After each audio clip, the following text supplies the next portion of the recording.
Hi, this is Justin Conn from the Decatur Herald and Review alongside sports editor Mike Albright for this week's Preps Preview. Not much going on here lately because of the weather, and we want to talk a little bit about the Okaw Valley Conference tournament, but there's so much snow right now that I know they will eventually play this tournament, but I just don't know exactly. You're sure of that? Yeah, I'm pretty sure. You really can't have We've a lost season. how many games already this year? A number of them. A good number. But probably as many the threat they just fold. As many as I can remember. It's bad today. Maybe, who knows, they might have to cancel the consolation bracket, though that's completely. That's okay. It's a good idea, but they might not want to do that. But we will go ahead and talk about the teams that are in the winner's bracket and will eventually play in the semifinals at some point. St. Teresa, I think, is definitely the favorite. They'll play Sullivan in the first semifinal, whenever that night is. Sullivan gave them a pretty good game the last time they played. I know one of your favorite players in the area is Derek Stain, and he had a real good night the other night against Monticello to get them into the semis. But right now the Bulldogs seem to be playing the best basketball in the conference, and from some of the coaches I've talked to, they kind of feel like nobody's probably going to beat them. They are on a roll, and now they've got Althoff running the point, so they could be finally putting it together. I haven't done a top five in a while, Mike, so I'm gonna go ahead and do my first one. I couldn't even tell you what my last top five looked like. I do know the top probably stayed the same, but I'm feeling pretty good about these being the five best teams against their competition in the area. Number 5, NOKOMIS. Most of their losses, they're 15-5. Most of their losses have been against 2A and 3A teams, and we know from years of experience watching NOKOMIS that even if their record doesn't look great, they're one of the best teams in the area. Number 4, I have ALTAMONT, 16-2. The 2 games they lost, they beat both of those teams last week with Dietrich and Effingham St. Anthony. And I really like Garrett Ziegler. I think he's probably the fastest player I've seen in the area this year. And they've always been a team that has had good regular seasons, but not really done it in the postseason. But I think this is the team this year. Okay. Number 3, I have Arthur Lovington. I got to see them last week in the Little Okaw semifinals, and they were really impressive. I mean, they are really good. They have 5 or 6 guys who can just shoot lights out. Normally, I look at a team like that and I say, the jump shooting, that's going to fail you on a night, on the wrong night. But they have so many different guys that if you have a couple guys not going, they'll find the guys that are going, and they run some really nice offense, get guys open, and I think they have a potential to do some things in the Class 1A postseason. And number 2, I have St. Teresa. Like we talked about, they're the hottest team right now in the Okaw, and just look like a team that's going to steamroll the rest of the regular season away.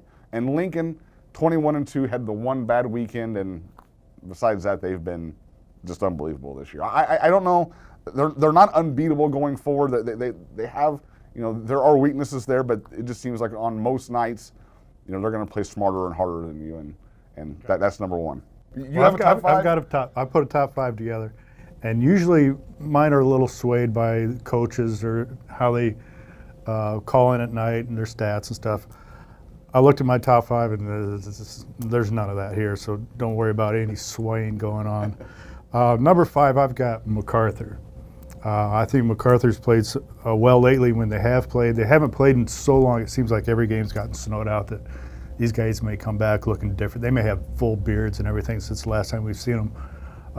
But I think they're playing well enough right now that they merit top 5. I slid NOKOMIS into my top 5. I thought I'd surprise you there, but you stole that from me. I'll put them in my top 5 no matter what. A couple of years ago, I put them here in my top 5 when they were like 500, and they ended up making it to like the Supers. I'm always going to put them in my top 5. They just gut it out. I've got St. Anthony at number 3. I like the proven people. You've got Altamonts and Arthurs in there. I want to see them do it first. I know they're beating some teams this year, but I want them to step up that competition and beat some teams. Even though Altamont just beat St. Anthony last week. St. Anthony, I think, has got a little bit better track record. I just like St. Anthony a little bit better right now. We'll see in a couple weeks, won't we? Yeah, that'll be fun. I do have St. T up there. I would not have put them in my top 5 until Christian Williams has suddenly started going nuts. He decided he's playing hard. He's turned it up. can't say up a notch. He's turned it up several notches. So I think they merit the top 5. And then Lincoln. I was disappointed they lost those couple games. And we'll see what they've got. Lanphier and some of these teams again coming up. But they're good. Switching gears a little bit to the girls, I thought this year's OCAW tournament and this year's conference in general has probably been one of the more entertaining years. Usually there's kind of a team or two that dominate it, but really there's just been those 3 teams with Clinton, who of course won the tournament last weekend, along with Central A&M and Sullivan. I mean, they've all beaten each other this year basically. I know A&M lost to Sullivan, but then has early in the season, Clinton lost to Sullivan, but then since has came back and beaten them twice. I think the semifinal game between Clinton and Sullivan was probably the most exciting game I've seen, boys or girls, this year. That had so much.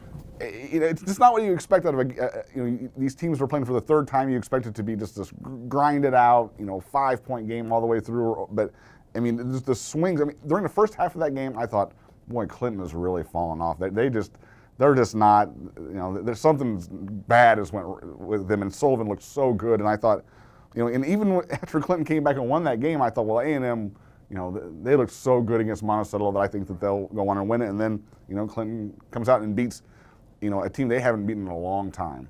And in fact, I know, they hadn't beaten them since I believe Josh Williams has been there, and I don't know, going back even further, I bet it's been a long time since Clinton's beaten A&M. So that was a really nice win for them. It's unfortunate going forward that Clinton's regional and sectional were so loaded in Class 2A because I really feel like, talent-wise, that's a really solid team with Haley Tuhill in her senior season, and then those 4 juniors that have played so well since they were freshmen. So that's kind of a shame. I think A&M going forward is the team kind of to watch postseason-wise. So yeah, but it's a fun year in the OCAW with the girls, absolutely. Clinton they would have that regional final, I believe, against Bloomington Central.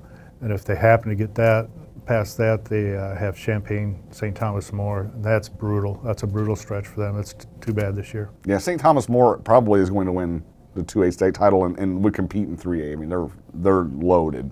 Well, hopefully at some point it quits snowing and they can have some of these games and some of these things that we talk about will come to pass. I definitely am looking forward now, since you've sort of challenged my Altamont pick to see St. Anthony and Altamont. I think they can still play 2 more times. I believe at least 1 more time. I'm thinking for some reason 2 more times, but they'll see each other again this season. We'll have a little wager on the game. Absolutely, absolutely. And we've seen how Pick'em has went so far. I'm winning it. It's close. There's a few other people that are close, and Scott Ritchie's only within a few picks. Mike, it's not been his year in basketball Pick'em, so I guess he's got to kind of, he's got this St. Anthony thing now going. So riding on St. Anthony, go Dogs. So hopefully some of these games happen eventually. You can, of course, check us out on Twitter on HR Preps, Facebook as well. We'll see you at the games.